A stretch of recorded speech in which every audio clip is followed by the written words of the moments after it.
Boa tarde para todo mundo, bem-vindos a mais uma tarde nossa dos seminários em Zoologia, do Programa de Pós-Graduação em Zoologia da Universidade Estadual de Santa Cruz.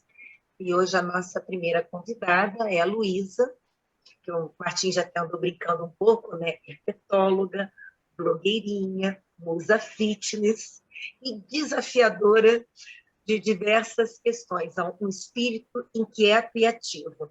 Então, a Luísa vai compartilhar um pouco de tudo isso com a gente. Muito bem-vinda, Luísa. Muito obrigada por ter aceito o convite que a gente fez para você. O prazer é meu, um prazer enorme estar aqui com vocês. Eu vou falar um pouquinho hoje sobre negacionismo científico no Brasil. Então, vou compartilhar aqui minha tela com vocês, para a gente poder começar. Não sei se vocês estão vendo meus slides. Tá? Tudo certinho? Ótimo. Perfeito, perfeito.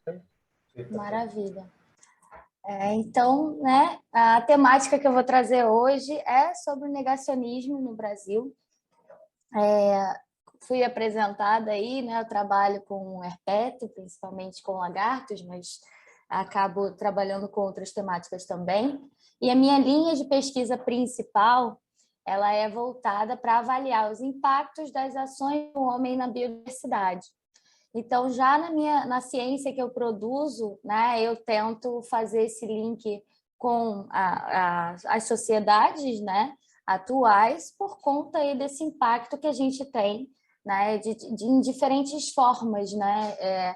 A gente impacta através das mudanças climáticas, a gente impacta através do desmatamento, a gente impacta através das estradas, né, da abertura de estradas, da expansão urbana. Então, tudo isso impacta a biodiversidade e eu tento, né, trabalhar um pouquinho com cada coisa, sempre tentando entender melhor essa relação um tanto quanto abusiva que a gente tem com a natureza, né? E esse interesse já vem desde quando eu era mais nova, desde antes de eu entrar na graduação, eu já tinha interesse em trabalhar com animais e no terceiro ano eu comecei a estudar mudança climática. Eu falei, não, eu preciso tentar dar um jeito de trabalhar com as duas coisas, com bicho e com mudança climática, tentar entender isso aí. E aí eu comecei a desenvolver essa pesquisa, eu só fui conseguir juntar as duas coisas no mestrado, então passei a graduação ali me dedicando à zoologia, né? E fui, a partir do meu mestrado, começar a entender essas relações, né? Como eu falei, essas relações abusivas que a gente tem com a natureza. E desde então eu tenho me aventurado também, né, em tentar entender outras questões que vão além dessa relação direta, então questões que impactam também a forma que a gente enxerga a natureza, que a gente enxerga o meio ambiente. Então, por que a gente tem essa relação abusiva com a natureza? Por que a gente acaba tendo um olhar como se fôssemos superiores, né, aos outros organismos, ao meio ambiente, quando, na verdade, a gente depende de tudo isso para sobreviver, né? Existem estudos que mostram que se a gente extinguir as abelhas, em 6 meses a humanidade entra em colapso, né, por conta aí da polinização. Então, assim, a gente depende da natureza. Então, o que acontece que a gente simplesmente ignora que a dependência vem de parte de nós e não da natureza, né, em si. E aí eu comecei a desenvolver esse tipo de pensamento, né, e comecei a adentrar aí esse mundo, essa parte da ciência que tenta entender a política, que tenta entender as grandes empresas, como é que o capitalismo funciona, como é que a gente tem, né, os nossos sistemas econômicos, os nossos sistemas políticos ao redor do mundo e como que isso tem a ver, o que isso tem a ver com mudança climática e réptil, né? E daí também eu comecei a fazer outras coisas, comecei a também, ao longo da minha carreira, perceber que existem diferentes formas de opressão, não só em relação do homem com o meio ambiente, mas também na nossa espécie, né? A gente tem muitas formas de opressão, e daí veio também a outra linha de pesquisa que eu falei no ano passado e está lá no YouTube para quem quiser, que é voltado aí para essa questão das mulheres na ciência, né, e grupos subrepresentados. Então, por que eu estou dando essa introduçãozinha? Porque o que eu vou falar hoje, né, a gente sintetizou numa carta que foi publicada na Science recentemente. Então, essa parte do negacionismo no Brasil tem muitos impactos, né, extremamente deletérios, tanto para a sociedade quanto para a biodiversidade. Lembrando que a gente vive num país, né, que é o país mais biodiverso do mundo. A gente tem ali a Amazônia, a gente tem a Mata Atlântica, a gente tem diversos biomas, né, não só a Amazônia e Mata Atlântica, que são extremamente importantes para o funcionamento, né, dos sistemas humanos, inclusive. Então, a Amazônia, por exemplo, ela tem uma relevância fundamental na regulação do sistema climático da América do Sul. Então, se a gente tem, né, o que a gente tem hoje, esse desmatamento, esse abuso para com a Amazônia, isso se reflete, né, em todos esses eventos extremos que a gente tem visto aí nos últimos anos, né, desde o incêndio no Pantanal, em 2020, que continuou em 2021, estamos tendo novamente agora em 2022, até essas grandes enchentes, essas vidas perdidas por conta, né, das chuvas torrenciais que a gente tem enfrentado tanto na Bahia, quanto no Rio de Janeiro, quanto em Minas, né, e em outros lugares aí do país. Então, isso tudo está interligado, isso tudo tem relação com o que eu vou falar hoje, porque não adianta a gente falar em impactos das ações do homem na biodiversidade, não adianta a gente falar em importância da Amazônia, não adianta a gente falar sobre a pandemia da Covid, sem falar no momento que a gente está vivendo hoje, que é um momento de negacionismo no Brasil, né? Então, depois dessa introduçãozinha, assim, né? Aqui só para mostrar que aqui no canto tem algumas das organizações que eu participo e cofundei. Então, atualmente eu estou na UFAL, né, trabalhando como professora e como pós-doutoranda, né, pesquisadora de pós-doutorado. Faço parte, sou cofundadora do Fórum Clima de Salvador, na cidade de Salvador, na Bahia. Também cofundei a Rede Nordeste pelo Clima, né, que é uma expansão do Fórum Clima Salvador, visando ali, né, uma rede de redes relacionadas a questões climáticas no Nordeste brasileiro. Sou mentora no Climate Reality Project, que é um projeto americano fundado pelo ex-vice-presidente Al Gore, que fala, então, sobre questões de mudanças climáticas e forma líderes climáticos ao redor do mundo. Sou cofundadora da Mulheres na Zoologia e da Rede Cunha Axé. E tenho ali, né, a Minha Amiga Cientista, que é o meu projeto pessoal de divulgação científica e promoção da informação, né, da informação científica em redes sociais e fora delas também, né? Então, alguns dos grupos aí que eu faço parte e que, mais uma vez, todos eles acabam conversando no que diz respeito à motivação, né? Que é tentar mudar o mundo aos pouquinhos, né? Todos eles têm um pouquinho dessa motivação. Desde a minha profissão enquanto pesquisadora, enquanto cientista e professora, até ali meu perfil de divulgação científica no Instagram, né? Então, vamos lá. O que é o negacionismo científico, né? O que é, qual é o conceito que a gente chama, o que a gente define como negacionismo científico? Ele nada mais é que uma rejeição, né, dos conceitos básicos da ciência, de conceitos incontestáveis ou então de conceitos que já estão muito bem embasados na literatura, né, de consenso científico que a gente tem, né, e a gente tem isso para diversas questões, né, mudanças climáticas, por exemplo, é um consenso científico, né, a evolução é um consenso científico, né, o formato da Terra é um consenso científico, né? A importância das vacinas também é um consenso científico. Então, tudo que rejeita esses consensos científicos, tudo que rejeita esses conceitos básicos, né, dentro da ciência, valorizando, então, ideias radicais ou controversas, se torna, então, entra aí no que a gente chama de negacionismo científico, tá? Então, o que acontece? No Brasil, a gente tem 3 grandes negacionismos científicos muito bem enraizados, infelizmente, nesse momento atual que a gente está vivendo, tá? A gente tem o negacionismo climático, né, abrindo aí, começando a falar por ele. Temos dois grandes nomes do negacionismo climático no Brasil, né? Um deles, infelizmente, para mim, é daqui da minha instituição, aqui da UFAL, né? Que é o Molion, e o outro é o Ricardo Felício. Então, vocês estão vendo aí algumas fotos, né? Como vocês podem ver, Ricardo Felício, então, ele se candidatou a deputado federal pelo PSL em 2018, apoiando, então, o atual presidente do Brasil.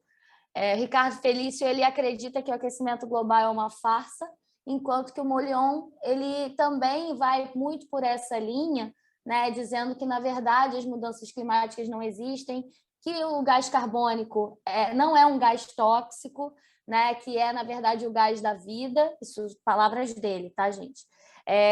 Que o CO2, então, reduzir o CO2, que é o nosso maior objetivo nesse momento, por conta aí do que a gente tem visto, né, dos impactos das mudanças climáticas. Segundo ele, não teria efeito nenhum sobre o clima fazer essa redução, né? E que o Acordo Climático de Paris, lá de 2015, e todos os que se sucederam a esse período, seriam inúteis, né? Seriam acordos que não fazem muito sentido. No que esses dois caras eles se baseiam? A primeira coisa que a gente precisa entender é que os dois são, não diria cientistas, né, mas os dois são acadêmicos, né? Tanto um quanto o outro são acadêmicos e estão em universidades, instituições públicas do Brasil, tá? Um deles, como eu falei, na UFAL, o outro é em São Paulo, se eu não me engano, é na USP. Então, assim, os dois eles têm uma relação com a academia, certo? E aí você se pergunta, bom, se eles têm uma relação com a academia, eles devem, pelo menos, eles devem ser de outra área, né? De uma área completamente aleatória e para falar isso, para ter esse tipo de posicionamento. Na verdade, não. O Molion, ele é doutor em meteorologia, né? Ele é doutor em meteorologia, ele fez um pós-doutorado em hidrologia florestal, ele foi pesquisador do INPE, né? E atualmente ele é professor na UFAL. Então, como é que vocês explicariam, né? Como que a gente explica uma pessoa que, em princípio, pela sua formação, né, estudou ao longo da sua carreira os fenômenos que a gente tem visto, esses fenômenos que a gente tem ali, né, como base para discutir as mudanças climáticas. Como que acontece de uma pessoa com essa formação se tornar o maior nome do negacionismo climático no Brasil, né? Da mesma forma, o Ricardo Felício também se formou em física, também se formou na USP, né? O Molion se formou físico na USP, e aí agora ele é professor na UFAL. O Felício também é formado pela USP, ele também é professor universitário, também teve uma formação voltada para questões de meteorologia. E aí a gente fica um pouco confuso, né? Como é que pode pessoas que são acadêmicas, que têm acesso a toda a informação científica, né, que vem sendo desenvolvida há algumas décadas sobre mudanças climáticas, né? Mudança climática não é um assunto recente. Lá em 2009, quando eu me formei no terceiro ano, foi quando no ensino médio, né? Quando eu comecei a ter interesse nessa temática, mudança climática já existia, né? A gente falava muito no futuro, mas já era uma temática, e muito antes disso também, né? A gente já tem ali, na verdade, a gente tem dados, né, que mostram que se discute mudanças climáticas desde o início, né, do século XIV, na verdade. A gente já tem filósofos, né, e pensadores que começaram a entender ali que existe uma mudança no clima da Terra, né, que isso seria ali, né, na época, eles visualizavam que talvez seriam por questões naturais, né, e desde a Revolução Industrial a gente começa a ter esse impacto maior da ação antrópica por conta das emissões de gases do efeito estufa. Então, a gente já começa, no início do século XX, a ter cientistas preocupados, né, com o que essas emissões causariam no nosso planeta. Então, a gente passa desse cenário de preocupação, né, com o futuro do planeta e vem parar hoje, em 2022, né, hoje, dia 6 de abril, 2 dias depois do último relatório do painel intergovernamental de mudanças climáticas ter sido lançado, mostrando que a gente está num momento extremamente delicado, né? Para não falar outra coisa. Então, a gente está realmente vivendo uma emergência climática, onde tudo que a gente projetava para o futuro já está acontecendo, o futuro já chegou, né? Aquele futuro que os pesquisadores do início do século XX começavam a imaginar, né? Chegou em 2022, né? Então, como é que pode a gente ter em princípio, pesquisadores, né, acadêmicos que negam o que está acontecendo, né? Que negam que as chuvas que tiraram mais de 350 vidas em Petrópolis têm relação direta com as emissões de gases do efeito estufa nas últimas décadas.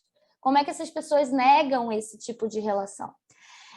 Bom, tem uma foto aqui que talvez explique um pouquinho o que um deles, pelo menos, o que motiva um deles a acreditar e a passar a informação ou a desinformação de que as mudanças climáticas não existem, né? O Molion, ele costuma dar muitas palestras, tá?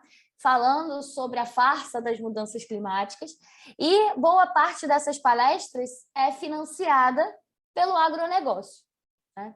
Para quem não sabe, o agronegócio é o maior emissor de gases do efeito estufa do Brasil e um dos maiores no mundo.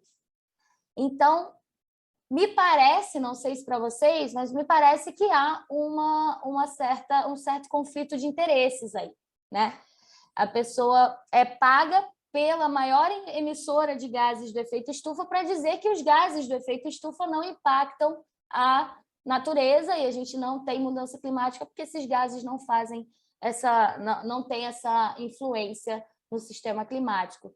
Ora, para mim, isso parece bastante conflito de interesse, né? Da mesma forma, Ricardo Felício, eu não acho que eu precise falar muita coisa só pelo anúncio da sua candidatura, né? E o apoio ao governo atual, a gente já tem ali, né, uma certa noção de que não dá para a gente levar muito a sério, né, esse tipo de argumento, né, porque é um argumento extremamente falho, né, e com um embasamento um tanto quanto duvidoso. E uma coisa que é muito curiosa, né, nos dois casos, é que se você abre o Lattes, né, desses dois acadêmicos, vocês vão ver que não existe pesquisa científica sendo desenvolvida com base em metodologia científica, né? Ambos se valem muito dessas palestras, dessa visibilidade que as suas opiniões, né? Eu vou voltar até um slide, que as suas opiniões e ideias um tanto radicais quanto controversas chamam atenção, né? Então, é interessante para a mídia chamar atenção para uma opinião como essa. Então, por exemplo, o Molion, ele já foi entrevistado no Jô Soares, né? Ele já teve um destaque num dos programas né, de auditório, um dos programas mais renomados do Brasil, mais conhecidos, mais vistos do Brasil, né? Quem nunca assistiu um episódio de Jô Soares? Talvez o pessoal mais novo, né? Mas nas últimas décadas aí, Jô Soares era uma referência, né, na TV aberta. Então, esse tipo de opinião, né, de ideia controversa, acaba ganhando um certo espaço na mídia justamente por ser sensacionalista, por ser, né, aquela coisa impactante. Nossa, então quer dizer que, na verdade, não existe, isso é tudo invenção. E aí você se vale de uma narrativa aí, né, que vai vai minando, né, a opinião pública sobre aquele determinado assunto. Além do negacionismo científico, negacionismo climático, né, agora, mais recentemente, a gente tem visto um boom dessa ideia do terraplanismo. Para mim, soa extremamente... talvez chega a beirar assim, o cômico, né? Se não fosse trágico, a gente, em pleno século XXI, em 2022, a gente voltar com uma ideia ali da Idade Média, né? Vale ressaltar que a ideia de uma Terra redonda, né, e de um sistema solar, o heliocentrismo, né, e que os planetas girariam em torno do Sol, data de muito antes da época ali do Iluminismo, que foi, né, de Galileu Galilei, que de fato foi aquele que mais falou sobre isso e mais foi criticado por isso e tudo mais, porque lá na Índia, muito antes, né, em 3.500 aproximadamente antes de Cristo, já se falava em heliocentrismo, né? Mas a ciência oriental a gente não ouve muito falar, né? Porque a gente tem uma educação científica muito eurocentrada, né? Mas lá para 3.500 antes de Cristo a gente já tinha o heliocentrismo e já tinha a ideia, né, de que a Terra é redonda, né?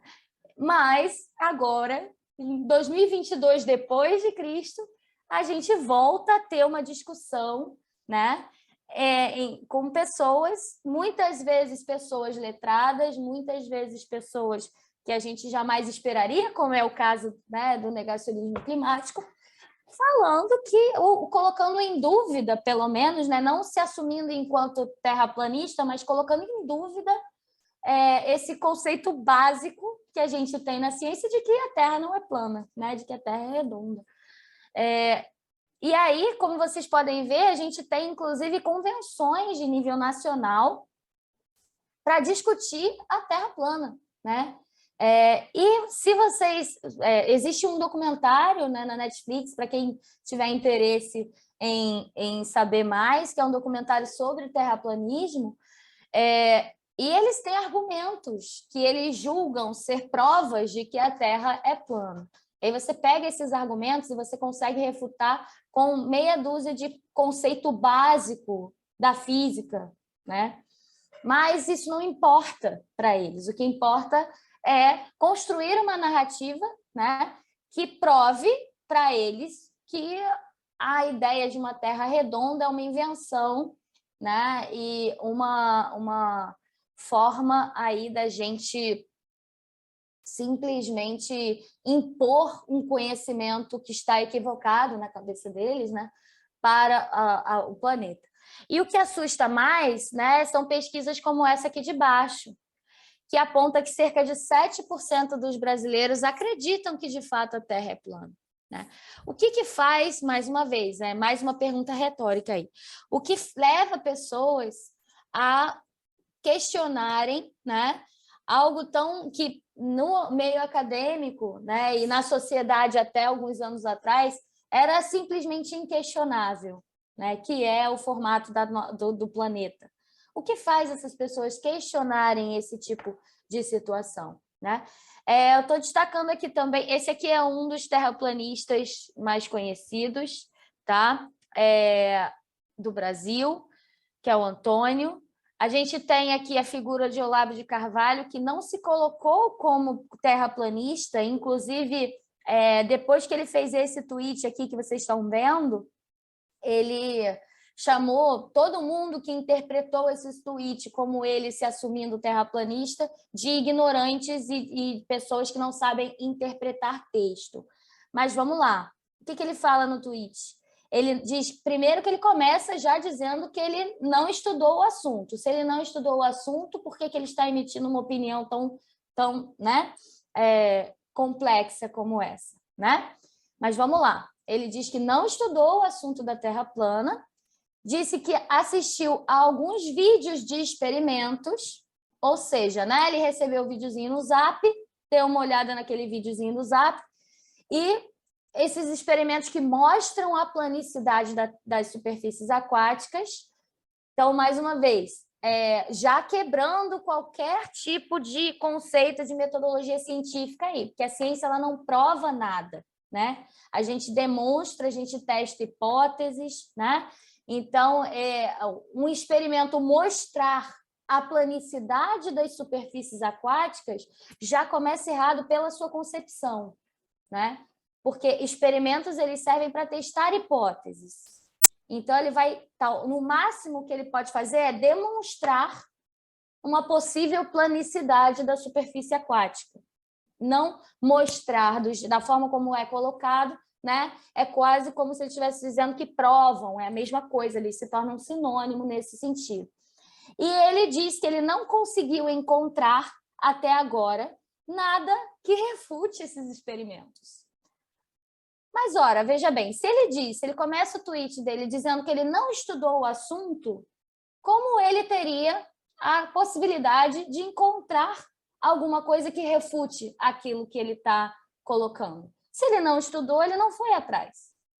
Então, o tweet dele já demonstra, né, uma coisa que é muito básica e muito comum a todos esses movimentos de negacionismo, que é a ignorância no seu sentido literal, né, ao método científico. A gente tem hoje um momento que a próxima fala, né, o Leandro ele vai aprofundar muito mais essa questão das fake news e tudo mais, e da pós-verdade, mas a gente vive um momento hoje que não importa a ciência, não importa o conhecimento gerado através da metodologia científica, não importam os fatos, o que importa é a minha opinião, a minha fé e o que eu acredito. E isso é a base para todos esses movimentos negacionistas que a gente tem. Não importa que tenha 200 artigos com mais de 1.000 pesquisadores trabalhando nesse tema e demonstrando, né, que as mudanças climáticas existem, que a Terra é redonda, não importa. O que importa é, eu acho que a Terra é plana. Então, a Terra é plana. Né? E aí, nesse sentido, a gente tem apenas o nosso diretor ali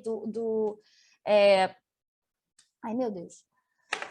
Um dos chefes ali dentro do nosso governo, né, o Dante, ele está dizendo nesse tweet aqui, né, ele está criticando o que eles chamam de terrabolistas, que seriam as pessoas que acreditam que a Terra é redonda, dizendo que nós, terrabolistas, né, espero que todos aqui sejam terrabolistas, por favor, mas dizendo que nós somos ótimos em fazer piadinhas acerca da autoevidente, reparem nesse termo, autoevidente, ou seja, uma evidência que você não precisa de experimento, não precisa de nada, porque é só você ver, né, só você olhar que está ali, né, claro, para todo mundo ver que a Terra é plana, né? A autoevidente planicidade da superfície terrestre, mas são absolutamente incapazes de apresentar um único argumento ou prova da delirante esfericidade da Terra. Eu não sei vocês, mas eu acho que qualquer conceito físico que a gente pegue, né, a começar da gravidade, já demonstra, né, que a Terra não é plana. Mas tudo bem, existem ali muitos argumentos ou provas, no caso ali eles chamando de prova, mais uma vez a ciência não prova nada, então de fato a gente não vai ter uma prova concreta, porque a metodologia científica não nos dá provas, ela nos dá evidências. E a gente tem bastante evidência de que a Terra não é plana, né? Mas, segundo ele, não existe nenhuma dessas provas, né? Nenhum argumento que comprove ali que a Terra é redonda. Beleza. O mais próximo que chegam, né, que nós chegamos, de um argumento em favor da bola giratória, olha que delícia que ele chama o planeta de bola giratória, né? Chega a ser cômico, como eu falei ainda há pouco, né? São as imagens de computação gráfica feitas pela Agência de Desinformação e Propaganda da Guerra Fria, que no caso ali é a NASA, cujos próprios autores já vieram a público dizer que é tudo fake. Né? O fake, no caso, é pegar um monte de foto que foi tirada, né, e fazer uma sobreposição das fotos para fazer, né, o time-lapse de um movimento que demora um tempinho para acontecer. Mas, no caso aí, então, isso foi os autores dizendo que é fake, né, que a Terra é redonda. Então, assim, esse tipo de argumentação, né, é o que vai ali, né, no imaginário popular e pega aquelas pessoas que não têm o conhecimento científico. Quem são essas pessoas que não têm o conhecimento científico? Aquelas pessoas que são privadas de receber esse conhecimento ao longo da sua formação educacional, né?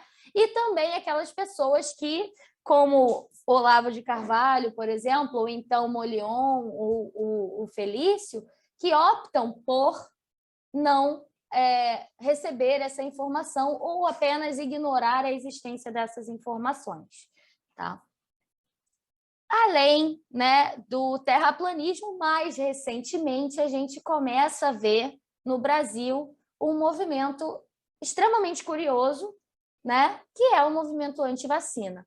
Por que eu chamo de movimento curioso? Porque o Brasil ele é reconhecido mundialmente por ser um dos países, né, que tem o melhor sistema de vacinação do mundo. Né? Eu digo curioso porque o Zé Gotinha é amado por todo mundo, ou era. Né? E curioso também porque, mais uma vez, o Brasil é modelo mundial de vacinação. Então, como a gente começa, no meio de uma pandemia, a ter um movimento anti-vacina, né, aparecendo e se fortalecendo?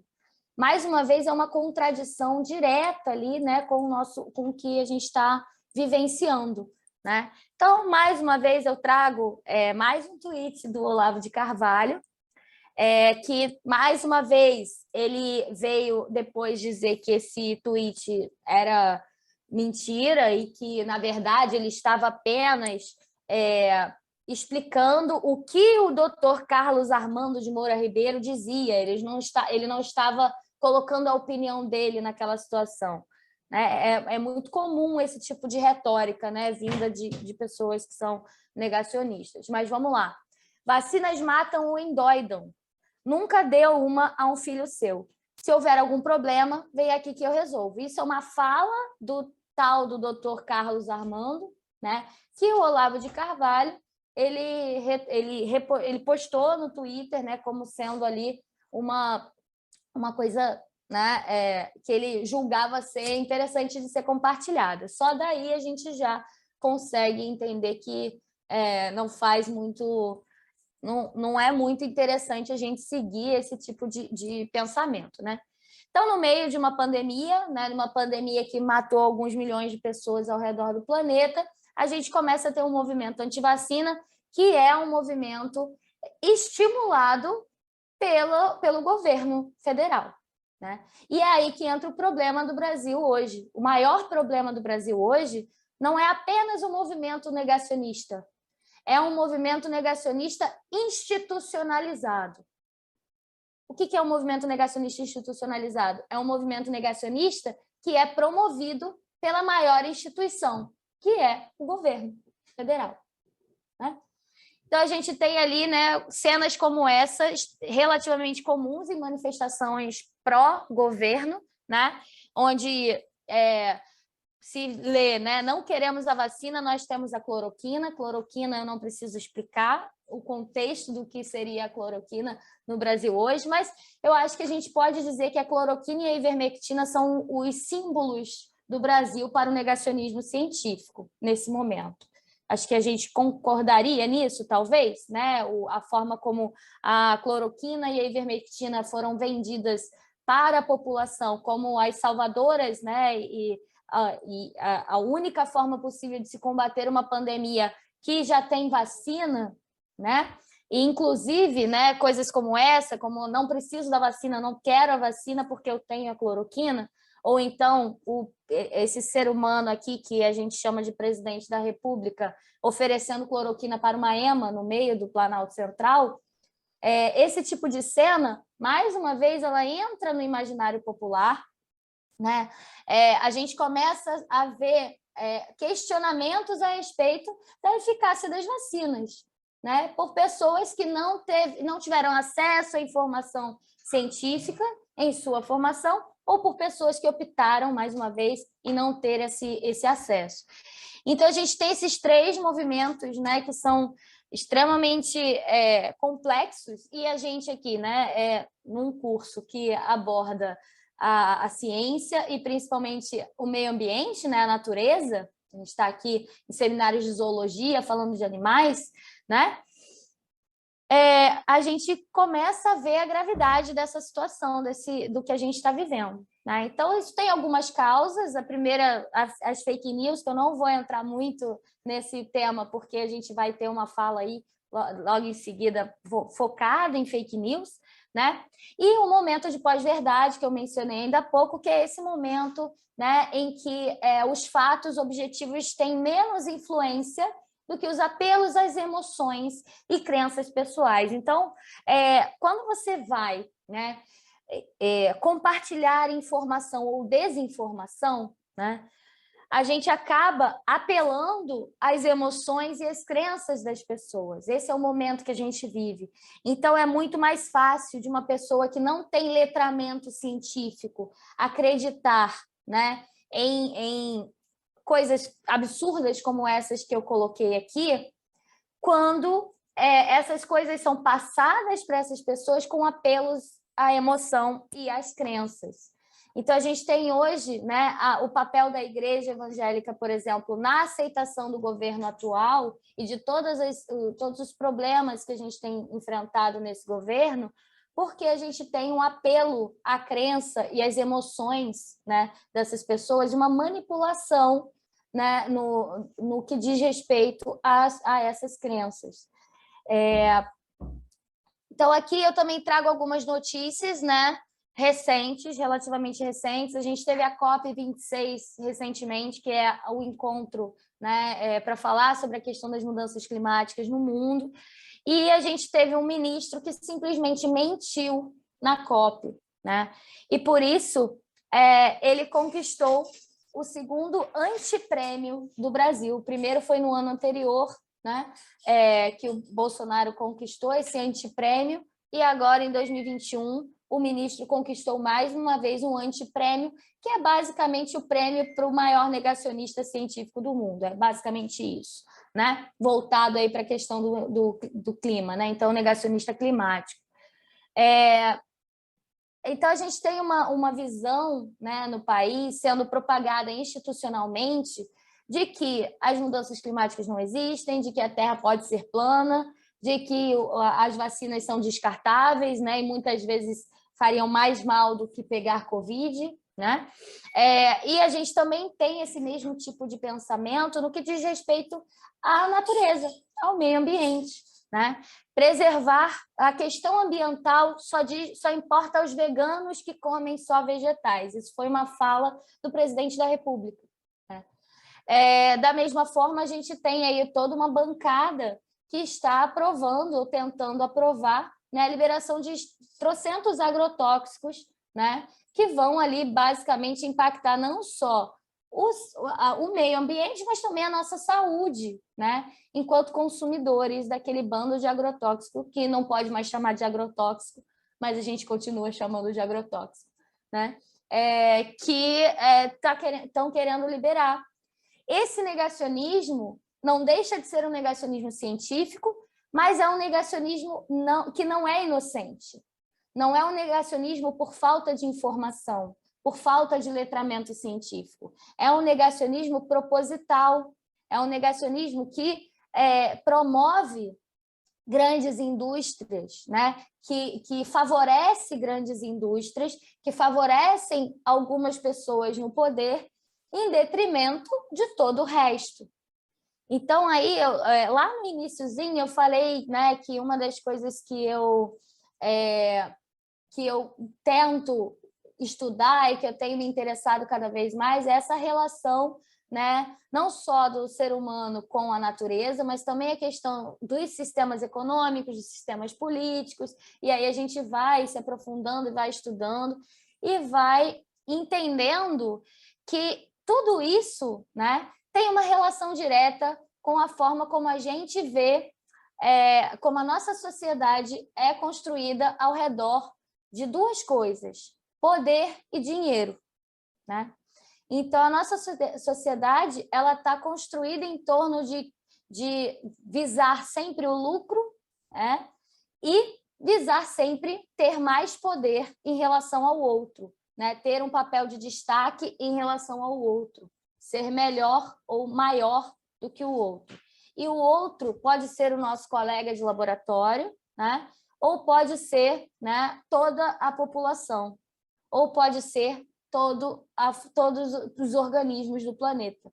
Nós temos uma relação abusiva, né, com a natureza e nós temos essa relação de querer buscar sempre ser maior e ter mais dinheiro, né, do que o outro. E isso são as bases do sistema econômico que a gente vive hoje, né, que é o capitalismo, é sempre pensando, né, em lucro acima de tudo, né?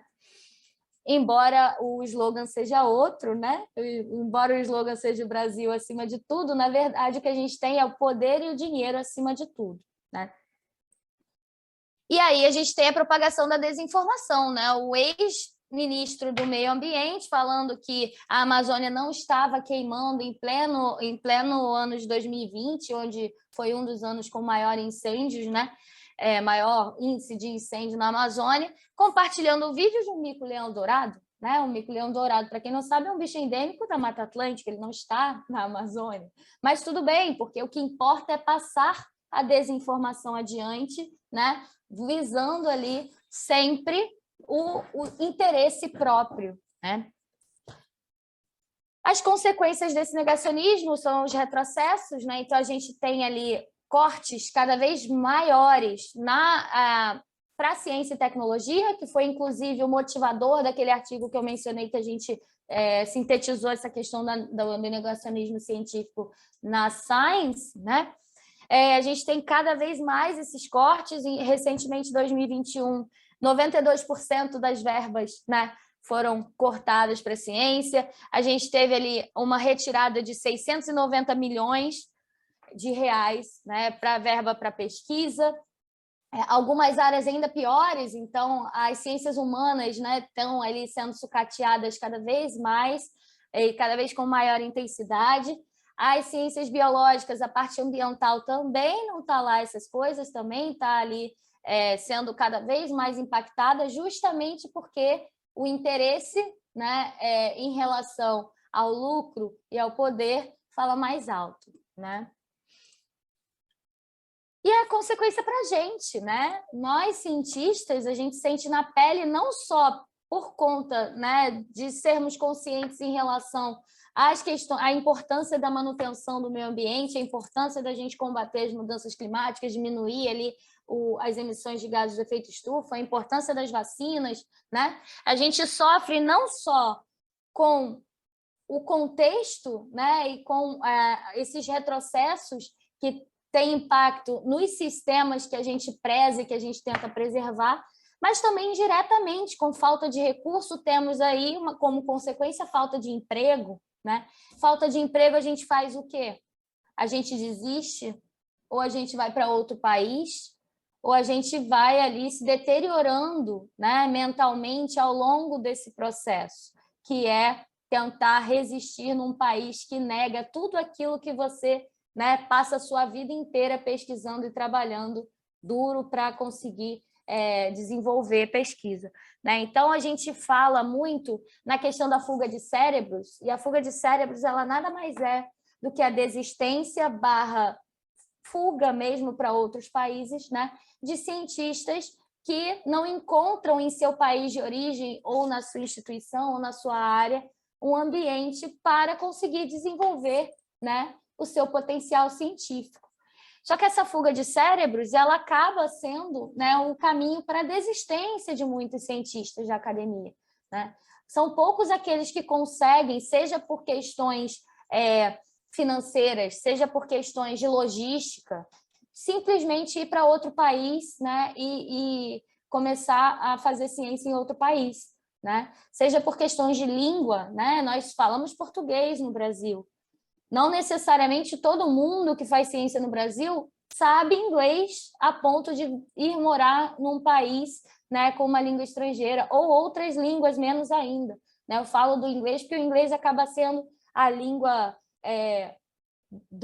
da ciência, né, hoje em dia. Mas isso restringe muito para onde a gente vai e se a gente vai conseguir ir, né?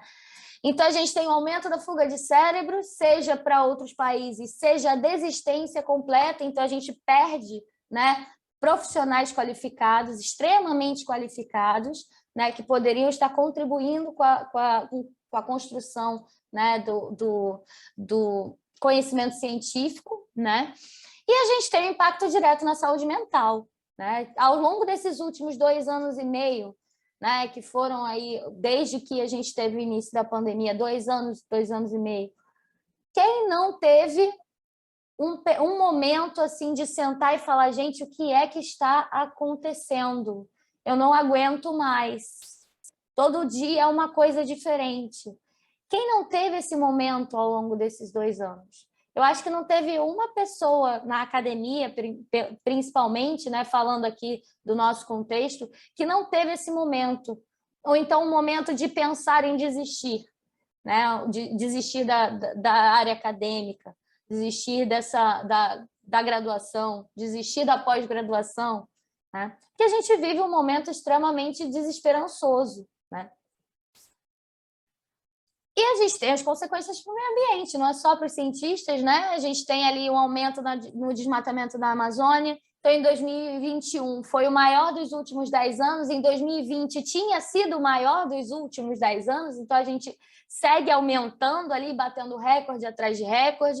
A gente teve mais de 33% do Pantanal queimado em 2020, os incêndios continuaram em 2021 e continuam agora em 2022. A estação dos incêndios já começou, e vale lembrar que os incêndios no Pantanal, assim como na Amazônia, são um conjunto de fatores. Na Amazônia basicamente causado por nós, e no Pantanal é um conjunto de fatores que envolve o quão seco está o bioma, né? A estação de incêndio, mesmo por conta ali dos raios que caem e acaba ateando fogo, e o uso do fogo como uma alternativa barata para abrir o pasto, né, para a estação seguinte. Então, a gente tem esse conjunto de fatores, né, que acabam gerando aí esse cenário aí devastador que essa foto representa, né? Além disso, a gente tem a pandemia, né? Que, embora as coisas já estejam sendo flexibilizadas, ela ainda não acabou, né? Então, atualmente, os não vacinados eles representam cerca de 75% das mortes que ainda ocorrem, né? Vale ressaltar que ainda tem gente morrendo de Covid, e 75% dessas mortes são por pessoas que simplesmente optaram por não se vacinar, né? E por que essas pessoas optaram por não se vacinar? Será que todo mundo é negacionista? Todo mundo é anti-vax? Ou essas pessoas só receberam a desinformação, né? Essas pessoas receberam a desinformação e não têm um letramento científico para tentar ali entender o que é real e o que não é real, né? Então, isso é muito triste, uma vez que é um negacionismo institucionalizado, né? Se a gente tivesse institucionalizado a valorização da ciência, né? E se a gente vivesse um momento onde a metodologia científica fosse valorizada, os fatos fossem valorizados, talvez esse número não chegasse a ser tão alto, né? Talvez a gente não tivesse tantos não vacinados. Esses não vacinados não significa que a gente tem tanto negacionista, tanto anti-vax, mas sim, isso é a consequência dos movimentos negacionistas e anti-vax. Então, para a gente concluir, né, o investimento na ciência e a valorização dessa produção científica, ela vai promover o desenvolvimento econômico, né? E ela vai também demonstrar o comprometimento de governo no combate às crises climáticas, sanitárias e de biodiversidade que a gente vive. Isso aqui é a conclusão do texto lá da Science que eu falei, né? Por que eu trouxe esse trecho aqui para a gente? Porque para a gente ter, né, uma mudança nesse cenário do negacionismo institucionalizado, a gente precisa de uma mudança, né, naqueles que governam a instituição Brasil, nesse caso, né, que governam a República Federativa. Porque não adianta a gente ficar batendo cabeça, né, e dando murro em ponta de faca, combatendo aquele negacionista X ou Y, né? Não adianta eu fazer um debate com o Molion. Isso não vai adiantar. Essas pessoas, elas já têm ali as motivações que as fazem, né, bater na tecla de que as mudanças climáticas não existem, de que é melhor cloroquina do que vacina. A gente precisa mudar o letramento científico da população. A gente precisa promover uma educação científica de qualidade desde o ensino básico. A gente precisa promover o pensamento crítico. A gente precisa promover o ensino da filosofia, da sociologia, da história, de uma maneira de qualidade nos colégios. O Brasil é um povo que esquece as coisas muito rápido. O brasileiro é um povo que esquece as coisas muito rápido. A gente hoje está vivendo um momento, né, em véspera de eleições. E o fato da gente ter, por exemplo, recentemente tido a liberação, né, a flexibilização do uso de máscaras, já fez um certo candidato aumentar o seu número de apoiadores novamente. Por quê? Porque o brasileiro esquece que esse alívio, entre aspas, que tirar a obrigatoriedade do uso de máscaras, acontece agora, na véspera da eleição, por uma razão, né? Que é justamente o que está acontecendo, mas isso acontece depois de alguns milhões de pessoas morrerem pela má gestão da pandemia. Mas a má gestão da pandemia não importa mais, o que importa é que agora a gente não precisa mais usar a máscara. E isso é o que eu digo em relação à memória curta do nosso povo, né? A gente tem pessoas fazendo piada com pessoas que foram torturadas na ditadura. Essas pessoas estão no governo. Como a gente pode aceitar que o povo... Como é que a gente pode querer que o povo tenha discernimento em certas questões se a gente tem um representante do povo fazendo piada com tortura da ditadura? É isso que a gente precisa mudar, isso muda aos poucos, né? A gente muda através de tudo isso que eu falei, do letramento científico, né, do ensino, e a gente muda, né, no nosso dia a dia, né? Como é que a gente muda no nosso dia a dia? Se comunicando, passando a informação, evitando compartilhar a desinformação. A gente combate no nosso dia a dia, a gente combate com o nosso título de eleitor, a gente combate, né, buscando uma instituição governada por pessoas que, pelo menos, não preguem o negacionismo, né? Então, a gente precisa combater isso. Para a gente combater o negacionismo científico, a gente precisa, né, de uma valorização da ciência. Logo, quando a gente for votar no final do ano, dá uma olhada no candidato que vocês estão escolhendo, dá uma olhada em qual é a base deles relacionada à educação, ao meio ambiente, qual é a opinião desses candidatos em relação a questões climáticas, em relação à ciência como um todo. Isso é uma atitude que a gente pode fazer. Da mesma forma, a gente pode passar informação de qualidade adiante, porque a gente está dentro da instituição científica, a gente está produzindo conhecimento científico, então passar essa informação adiante é essencial. E, para isso, a gente precisa se mobilizar. Então, quando o Martim falou lá atrás, né, da energia e de ter que fazer e tem que fazer, é muito nesse sentido, né? Eu acho que a gente, dentro da academia, a gente produz muito conhecimento, mas esse conhecimento sai de dentro da academia? Esse conhecimento vai para aquelas pessoas que recebem todos os dias o videozinho no Zap falando que vacina não resolve, o que resolve é cloroquina? O conhecimento científico acessa essas pessoas? Se não acessa, a falha é nossa também. A falha é nossa também. Então, a gente precisa passar a informação adiante. Não basta só produzir e publicar, né, a carta sobre negacionismo científico na Science.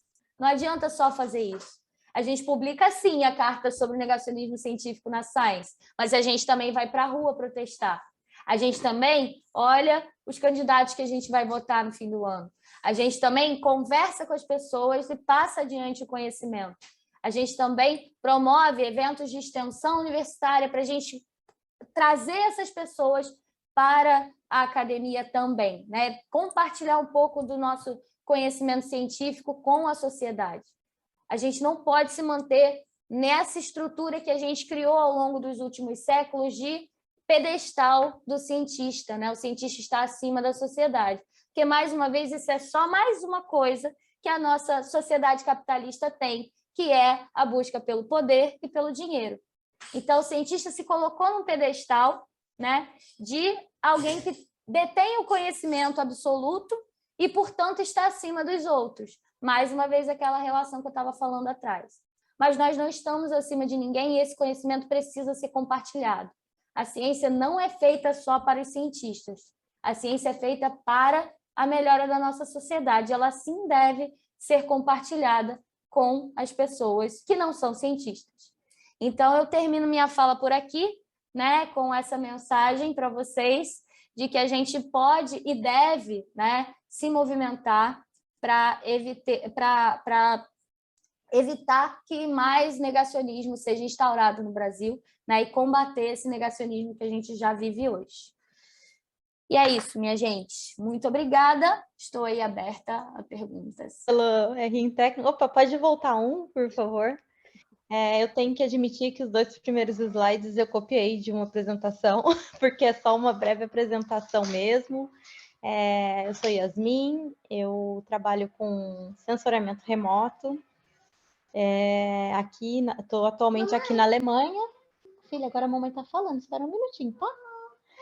E hoje eu vou falar um pouquinho para vocês sobre essa carta que foi publicada na Science, né, pelo Celso e o nosso time e do nosso grupo que a gente tem, o RSAT, que é um grupo de brasileiros, na verdade, espalhados pelo mundo, e que a gente tem como um princípio, né, no grupo, também nos posicionarmos enquanto cientista em relação a diversos pontos, né? Tanto da questão da desvalorização da ciência do nosso país, que nos formou, quanto da questão da desigualdade na área, a questão de mulheres na ciência. Venho também trabalhando um pouquinho com a Rede Cunha Axé, que foi, né, fundada ali pela Luísa e outras colaboradoras. E eu tenho essa coisa que me move em relação a esses assuntos, né? Meu Deus, a minha filha tá braba porque eu não tô dando atenção para ela. Vem aqui com a mamãe para eu te colocar aqui na câmera. Aí você assiste a apresentação com a mamãe. Então tá. Vamos ter como é que fala? Uma convidada especial hoje aqui. Então, sou eu e minha filha só, estamos aqui na Alemanha, perdida. Tem sido uma caminhada um pouco difícil, mas a gente está se mantendo firme, né, amor? Pode passar o primeiro slide? Filha, agora a mamãe vai falar. Tá? Só um minuto. Aqui é um pouquinho só da minha formação, né? Eu sou geógrafa. Espera só um minuto, pessoal.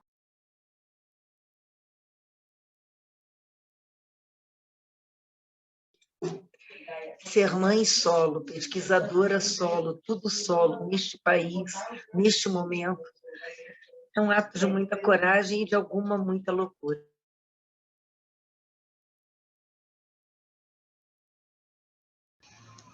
Ufa! Então, pessoal, eu sou geógrafa, eu fiz um mestrado e o doutorado no INPE aí no Brasil, em sensoriamento remoto. Eu sempre fui bolsista de tudo que vocês imaginam, né? Então eu sempre tive um apoio, né, de todas as agências de fomento aí no Brasil, e sem isso, certamente, eu nunca teria conseguido absolutamente nada. E tive oportunidade, né, de ir para fora durante o meu doutorado, expandir a minha rede de colaborações, e isso acabou me abrindo muitas portas e também a minha perspectiva em relação ao futuro. Então, após algum tempo depois do meu doutorado, que eu ainda fiquei no Brasil, eu decidi que eu queria aplicar para projetos no exterior e acabei conseguindo esse projeto na Inglaterra, onde eu passei mais ou menos uns 3 anos e meio. Até que chegou ao fim o projeto e aí eu consegui um emprego aqui na Alemanha. Então, cá estou eu tentando fazer ciência numa realidade que, sim, é diferente da do Brasil, tem investimento, mas uma coisa que fica bem claro, assim, ao meu ver, é que a gente nunca deve se rebaixar enquanto brasileiros, porque em relação ao cientista, pelo menos a percepção que eu tenho é que a gente é muito bom. Então, eu não sei se essa nossa habilidade de lidar com tantos problemas que faz com que a gente, né, a necessidade cria ali um cientista totalmente diferenciado mesmo. Pode passar, por favor. Então, hoje eu vou falar um pouquinho dessa carta. Até coloquei a carta junto com a carta da Luísa, então tá com letrinha pequena, mas achei interessante porque tem tudo a ver, né? Saiu na mesma folha. Quando saiu, a gente comemorou junto, foi super legal. Essa carta, então, ela foi idealizada pelo Celso. O Celso é uma pessoa maravilhosa do Maranhão, que também é um excelente cientista. Recomendo também vocês um dia chamarem ele, porque ele é muito bacana, uma pessoa maravilhosa mesmo. E ele também está nesse grupo que chama RSAT, né, que eu falei, que é liderado pela Poliana, na Universidade de Manchester. E todas as pessoas autoras dessa carta são membros do grupo. Na verdade, esse é o grupo. Então, a gente se reuniu um dia, a gente tem reuniões quinzenais, e a gente se reuniu com um sentimento, assim, que eu acho que é compartilhado por muitos, que é aquele sentimento de revolta, né? Quando a gente lê as notícias. E foi esse sentimento que a gente compartilhou e teve essa ideia de tentar colocar essa carta numa revista de alto impacto para tentar mesmo causar uma repercussão. Porque uma coisa que a gente tem visto é que essas forças, né, vamos dizer assim, essas pressões, muitas vezes internacionais, causam um impacto que às vezes a gente não consegue ter só conversando com pessoas. A criança querendo fazer cocô no meio da palestra, gente. Me desculpa, eu vou ter que ir. Eu vou ali e já venho. Vai tranquila, vai tranquila, vai tranquila. Relaxa, relaxa. Gente, vida normal isso aí. Ser mãe, pesquisador. Espetacular. Não, isso, olha, brincadeiras à parte, isso é mais uma amostra do quanto somos resilientes, resistentes e todas as outras coisas. Não, é um exemplo, né, pensar que isto era tão antinatural que parece que uma criança não cagava bem. Sabe? A gente necessitava criar um movimento como o Parents in Science para poder entender que os cientistas podem ser pais, podem ser mães, e está tudo bem. Podem ter dor de barriga, podem ter vontade de sair, podem, às vezes, perder a paciência, porque são seres humanos. E nós temos necessidades tão humanas.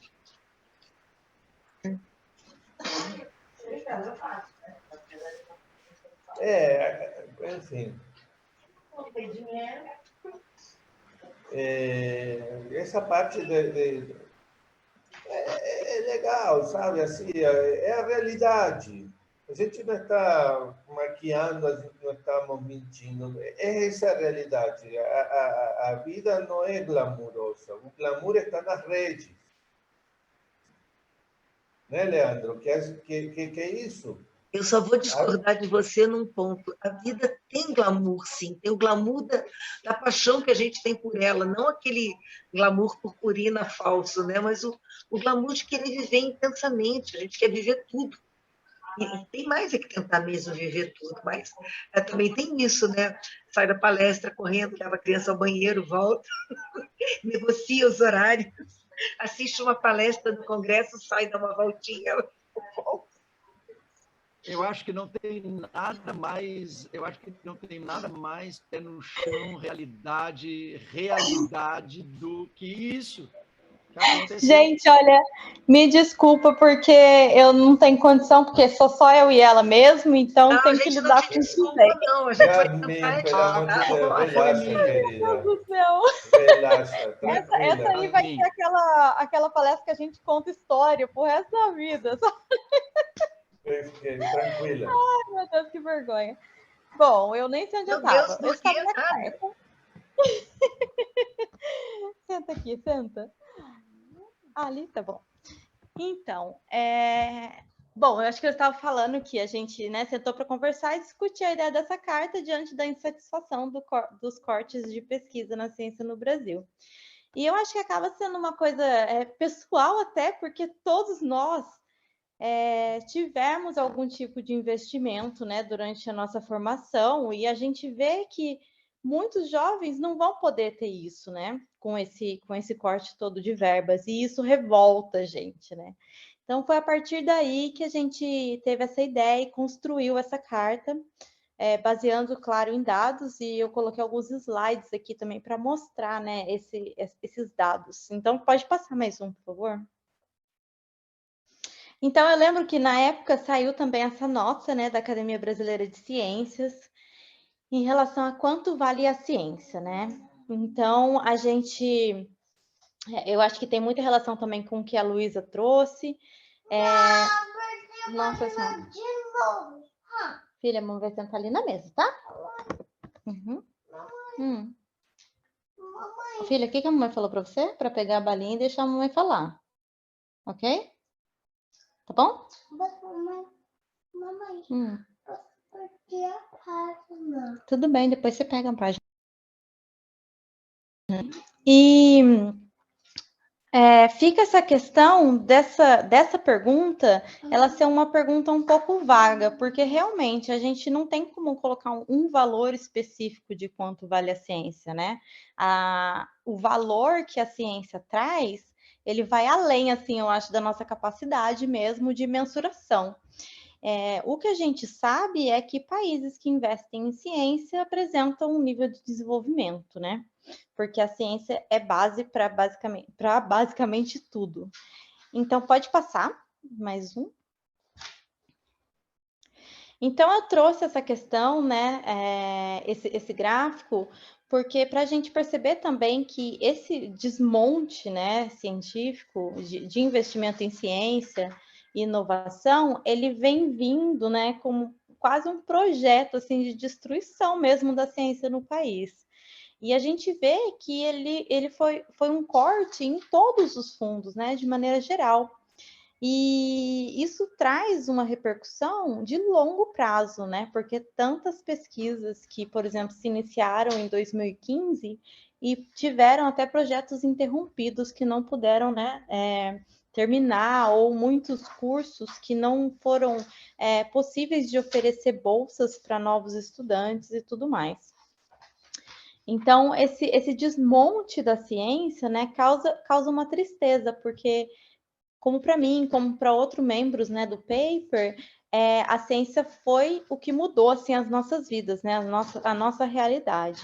E pensar que isso não somente afeta o desenvolvimento de uma nação, mas afeta a vida de próprias pessoas, né, que não podem ter esse apoio financeiro mesmo para concluir os seus estudos e projetos. Pode passar, por favor? Então, aqui, quando a gente fala um pouco de mensuração na ciência, e tem um pouco essa questão de olhar para isso de uma maneira econômica ainda, infelizmente, né? Porque a gente tende a ver tudo de forma econômica, quanto que um país que investe, né, em ciência e em tecnologia, então esse gráfico mostra um pouco aqui quanto do investimento ou porcentagem do produto interno bruto que é investido, né, em ciência e qual a rentabilidade que isso traz. Então, a gente consegue ver que países que têm um alto investimento em pesquisa e desenvolvimento, eles acabam tendo um PIB per capita também alto, enquanto que aqueles que não possuem investimento não conseguem ter o mesmo resultado. Então, de um ponto de vista econômico, a gente tem um efeito direto, né, do investimento em ciência e tecnologia e um aumento de PIB per capita. Pode passar, por favor? E aí, quando acontece essa redução enorme, né, de investimento, a gente tem uma situação em que um estudante que não tem condição de se manter, o que é caso de muitas pessoas, né? Porque, por exemplo, você, no nível de um doutorado, né? Que está começando uma família, e você tem que ter dedicação exclusiva com a sua bolsa de doutorado. Se você perde essa renda, você tem que abandonar. Porque o que a pessoa vai fazer, né? Quando você não tem uma outra opção? Você não tem, você precisa de uma renda. E aquela renda, ela não é só uma renda,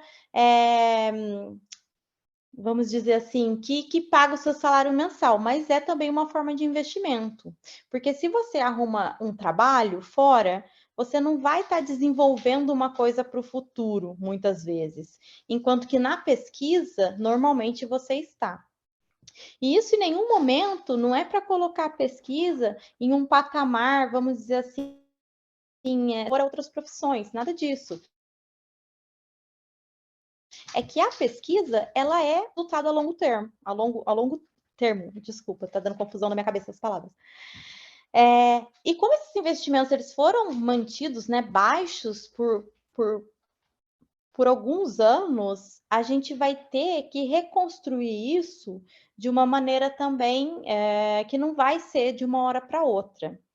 Então, vamos dizer assim, o dano causado por esse corte de investimento, ele ainda vai ser sentido por algum tempo, até que a gente consiga reconstruir isso. E por quê? Porque também, imagina, você jovem que está tentando buscar, ama ciência, é uma pessoa curiosa, tem aquela motivação para iniciar, né, um trabalho em pesquisa. Aí você olha para esse cenário e fala, pô, é aquela velha, como é que fala? Quando você tem aquela percepção, uma pressuposição, né? Aquela história de antigamente. Ah, mas você vai ser músico e não vai ganhar dinheiro. É mais ou menos o que um futuro pesquisador olha para esse cenário e fala, pô, por que eu vou ser pesquisador? Eu não vou conseguir nem manter uma casa com isso. Então, isso é muito triste, porque acaba fazendo com que futuros cientistas desistam desse caminho. Que tem os seus desafios? Tem, mas ainda também tem muita coisa bacana que precisa ser descoberta, né? Ou precisa ser desenvolvida. Pode passar para o próximo, por favor.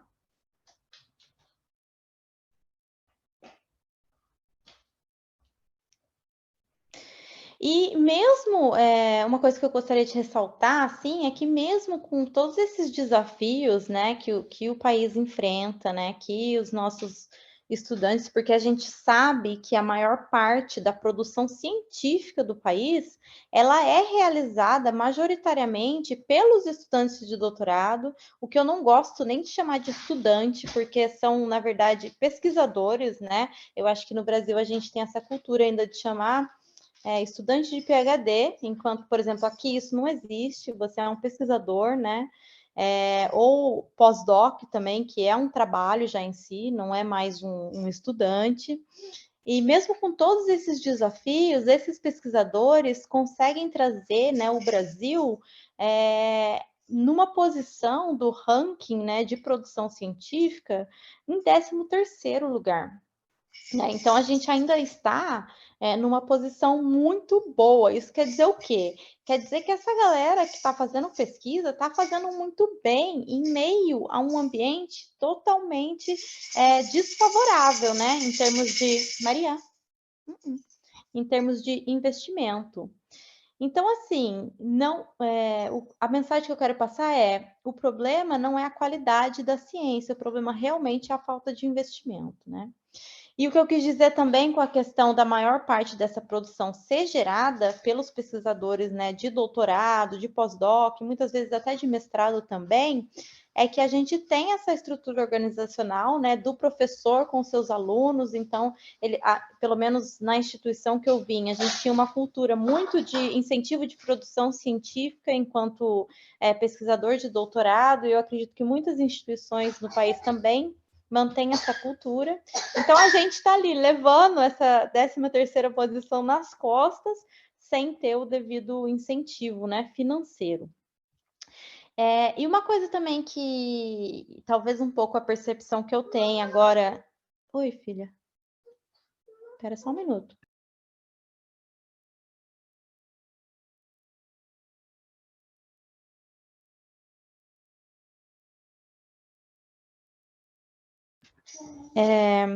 Gente, perdi o fio da meada que eu estava falando. Estava falando como que o Brasil é 13º. Isso, eu ia falar da percepção, trazer um pouco da percepção dessa minha experiência um pouco no exterior, né? A questão de que aqui, por exemplo, a gente tem, né, investimento, a Alemanha tem muito investimento em ciência, em educação e tudo mais. Porém, quando a gente vê a questão do empenho, né, dos alunos, das discussões científicas que ocorrem, e essa é uma percepção minha, né? Eu vejo assim que eu aprendo muito mais quando eu estou discutindo em ambientes de pesquisas brasileiros ou com grupos de brasileiros do que quando eu estou aqui. Então, eu só queria trazer essa mensagem, talvez assim como um incentivo, de que vocês, pesquisadores, né, de mestrado e doutorado, vocês estão num nível muito bom, né? Quando a gente chega aqui fora, a gente é realmente tratado como igual com pesquisadores aí, né? Que a gente lê, né? Lá. Então, assim, tem muita coisa que às vezes a gente não se valoriza, porque a gente não tem essa valoração financeira.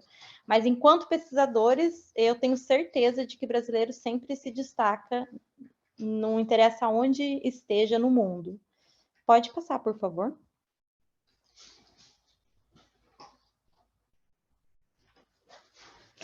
Eu trouxe uma tirinha, claro, né? Que eu acredito que vocês também, né, têm essa posição em frente a esse desgoverno, né? Eu consegui notar, assim, das apresentações anteriores, e que, infelizmente, a gente tem que se posicionar mesmo, né? Eu acho que por um período muito grande, como a gente falou, né? A gente sempre ficou muito nessa posição de privilégio e tal, sem tentar ser neutro, né? Sempre, a ciência tem essa característica, né?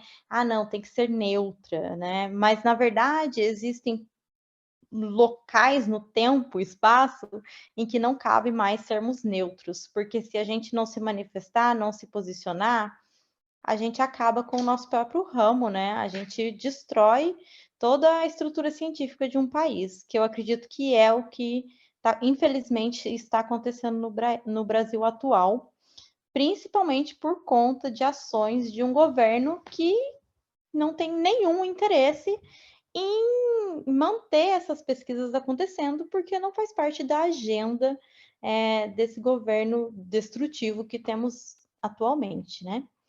Pode passar, por favor. E além disso, né, além dos cortes que a gente viu, né, ao longo dos últimos anos, a gente também tem a defasagem dos nossos salários, né? A gente não tem um ajuste das bolsas de pós-graduação, por exemplo, desde 2014. Então, eu peguei essa informação aqui, se a gente tivesse esse valor corrigido hoje, a gente teria um salário de R$3,4 mil para o doutorado e R$2,3 mil para o mestrado, sendo que hoje são de 2,2 e 1,5, respectivamente, né, doutorado e mestrado. E o que isso causa, né? Qual que é o resultado dessa falta de valoração dos nossos salários enquanto pesquisadores? Causa mais desigualdade, né? Porque vamos dizer que eu venho de uma família rica e eu consigo me manter no meu mestrado e doutorado porque eu tenho uma ajuda dos meus pais. Isso não é a realidade de milhões de brasileiros. E por que algumas pessoas vão poder estar lá e outras não, né? Porque você tem essa falta de valoração do seu salário com corte e redução também das bolsas, né, ao longo do tempo. Porque se não existe o ajuste, ela está reduzindo, o nosso poder de compra está diminuindo. Então, isso acaba aumentando também as condições de desigualdade no acesso à formação de cientistas do país. Pode passar, por favor. E aqui eu coloquei alguns valores econômicos, porque eu acho que, assim, existe essa questão, essa crítica, né, ao sistema econômico atual capitalista, que eu acredito que a Lu falou muito bem, e os demais também comentaram, só que a gente vive ainda nesse sistema, infelizmente. E uma frase assim que eu carrego comigo, que a gente costuma falar, um jargão, né? Se a gente não mexe no bolso, a gente não consegue mudar as coisas. E então, quando a gente mostra assim quanto de retorno uma descoberta científica teve em termos financeiros, as pessoas olham de uma maneira diferente para aquela descoberta. Ou se não tem uma descoberta que causa um impacto tremendo, por exemplo, como a vacina, né, o desenvolvimento das vacinas num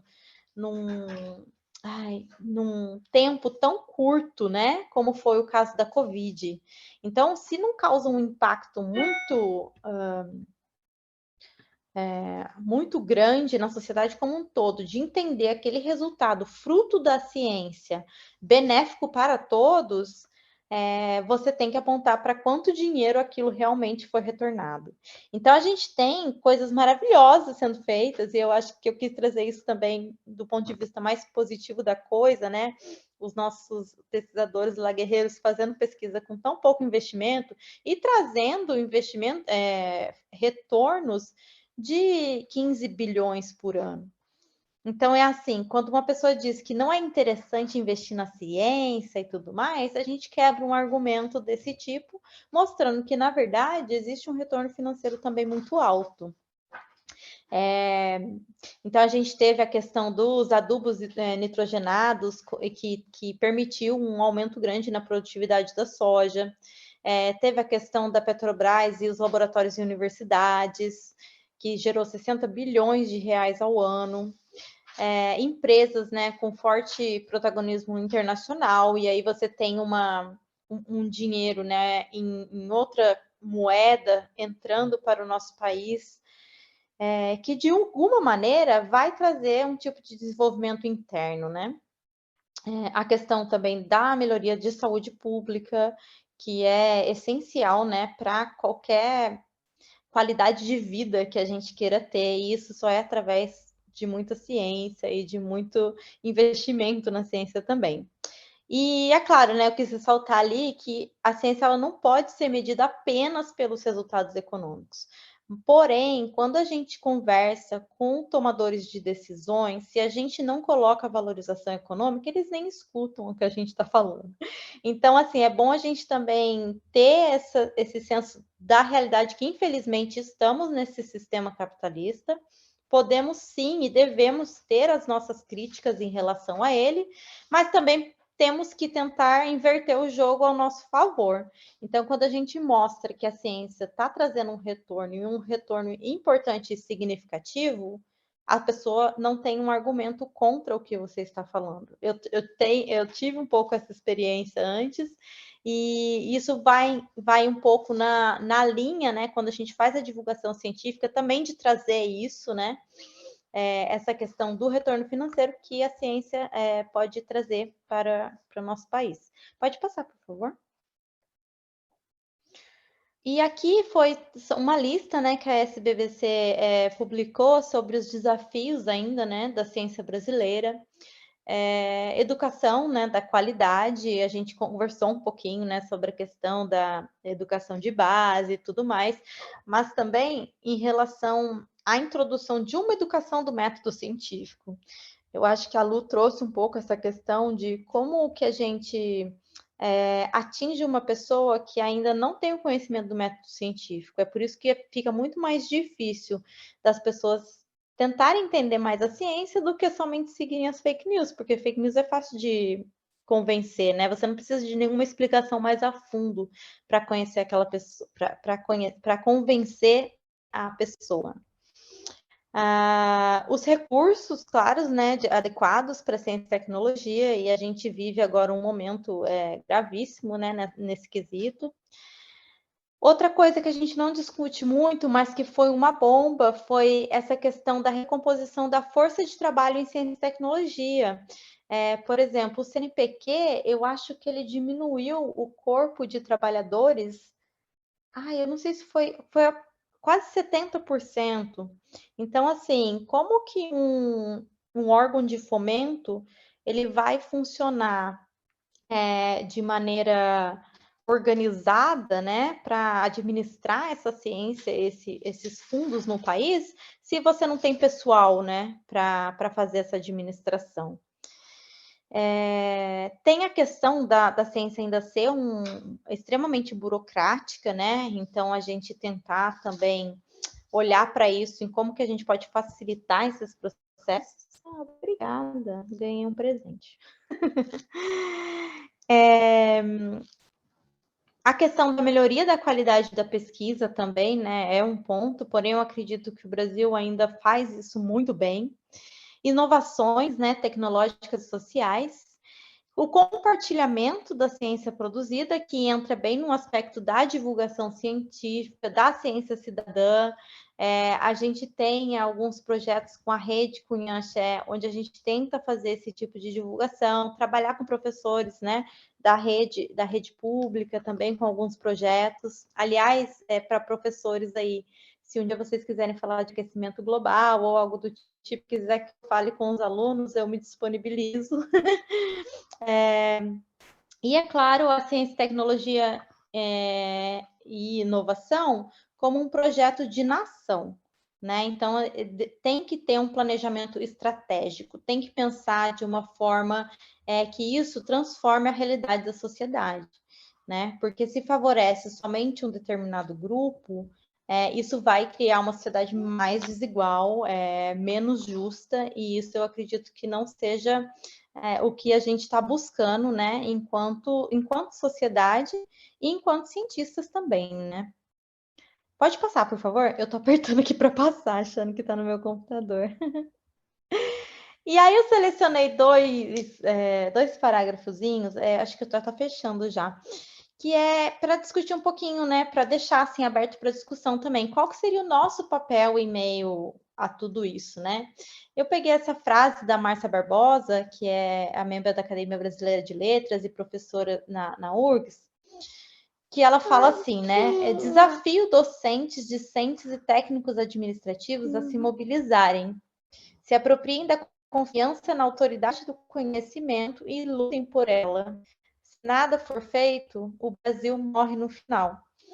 E eu modificaria um pouquinho a frase dela e dizia que, na verdade, todos nós morremos no final, né? Porque a ciência é uma base, né, da sociedade. A gente discute ciência desde pequenininho, assim, a gente tenta, né, ser levada por essa curiosidade. Eu acho que todos nós que procuramos seguir o caminho da ciência, sempre fomos levados por essa curiosidade. Mamãe, você soltou pum. Eu não soltei pum. Olha as pérolas da apresentação. E então eu achei interessante, e o que ela fala, essa questão do desafio, né, docentes, discentes, todos nós, né, que estamos aqui, eu acho que vai bem na linha do que a gente discutiu antes, a gente esteve muito acomodado mesmo, né? Eu tenho uma crítica em relação aos cientistas, assim, e a mim mesma, né? Eu acho que a gente viveu num ambiente extremamente privilegiado, onde a gente dividia informações somente com os nossos pares, a gente nunca teve um costume de fazer essa questão de divulgar a nossa ciência para a sociedade, porque a gente sabe que isso traz um trabalho maior. E como eu disse antes, né, cortou o investimento, a gente está aí desesperado, porque não sabe como que vai ser daqui, sei lá, 5, 10 anos, a água bate na bunda e a gente vê que a transformação que a gente precisa é se posicionar, né, é tentar lutar contra essa guerra, né, que o professor colocou. A gente não pode se dar o luxo mais, né, de somente sentar lá no seu laboratório, no seu computadorzinho e viver naquele mundinho fechado, porque o mundo está aí, a gente faz parte dele, e mais do que nunca a gente faz parte da transformação dele, né? A gente teve esse privilégio de ter acesso a todo esse conhecimento, e agora o que a gente faz com ele, né? Usa só para o nosso ego aí, para a gente manter um nível de publicação alto, ou a gente tenta realmente transformar não transformar o mundo, né? Porque é difícil, mas se cada um transformar o seu mundinho, a gente vai mudando aos pouquinhos. E a outra frase que eu selecionei foi essa, da questão da valorização da nossa ciência, né? Eu venho de um grupo que ainda tinha uma cultura muito de desvalorização, sabe? E mesmo eu tô falando isso, claro, né? Mas você tá aí na Alemanha e tá dizendo isso. Mas eu morro de vontade de voltar para o Brasil. Se vocês tiverem uma vaguinha aí para mim, vocês me falem, porque o nosso país ele tem muita coisa para ser melhorado, sim, mas a nossa ciência ela é de ponta e ela é reconhecida muito bem internacionalmente. Os nossos cientistas eles têm uma visão bem diferenciada em relação a muitos cientistas que eu já convivi aqui fora. Então, é valorizar mesmo aquilo que a gente faz, quem nós somos, os perrengues que a gente passa, porque eu já vi muito cientista que não passa nem metade disso e não tem a mesma visão que a gente tem, a mesma força de vontade, a mesma dedicação e o mesmo amor por aquilo que a gente faz. Então, vamos valorizar a nossa ciência, né? Eu acho que isso é importante. E eu tenho uma visão positiva e otimista. Eu tenho certeza que a gente vai melhorar.